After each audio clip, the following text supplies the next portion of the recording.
Everyone thought the hallway incident would be shrugged off as another harsh training moment, until the general arrived before anyone could hide what happened.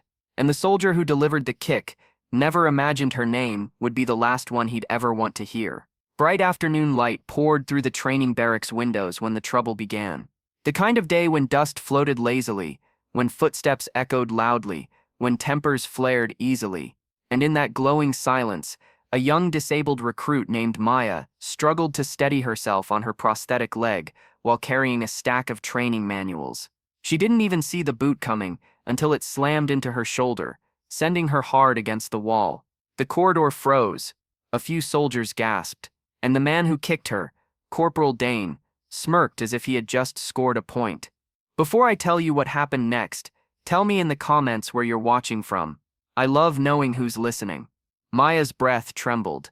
Her manuals scattered. Her prosthetic leg wobbled slightly on the polished floor. Dane towered over her, rolling his shoulders, pretending it had been a joke, but his voice betrayed him. He muttered something cruel under his breath, something about weak links and special favors. And for a brief second, Maya's resolve cracked. She wished she could disappear. She wished this wasn't her first month in uniform. But the silence around them wasn't ordinary. A strange shift in the air followed. Soldiers stepped out from their rooms, whispering, watching, judging whether they should intervene. A chain reaction of discomfort spread, like sunlight darkened by passing clouds. And Maya, despite her shaking hands, sensed something bigger was coming. She just didn't know from where. She thought she'd never see help in moments like these. She was wrong. Far down the hallway, a sudden gust lifted the loose papers on the floor. Heavy, deliberate footsteps echoed, growing sharper, closer, commanding. Conversations died instantly. Heads snapped forward. No one needed to be told who walked with that kind of purpose. General Anna Ward, known across the base as the Iron Storm in human form, rounded the corner. Dane's smirk collapsed. General Ward took in the scene with a single sweep of her eyes. Maya on the ground, manuals scattered, soldiers frozen in guilt, and Dane standing exactly where he shouldn't be. The sunlight from the tall hallway windows cast a burning glow behind her, making her look larger, louder, heavier than the moment deserved. "Corporal," she said. Her voice steady, but sharp enough to cut the air. "Explain." Dane swallowed. His throat clicked, sweat rolled down the side of his face, despite the warm afternoon breeze drifting through the open doors. He tried to speak, but every excuse sounded thinner than the dust he kicked up with his boots. Moral tension surged through the barracks. Soldiers shifted uneasily. Some looked at Maya with regret for not stepping forward sooner.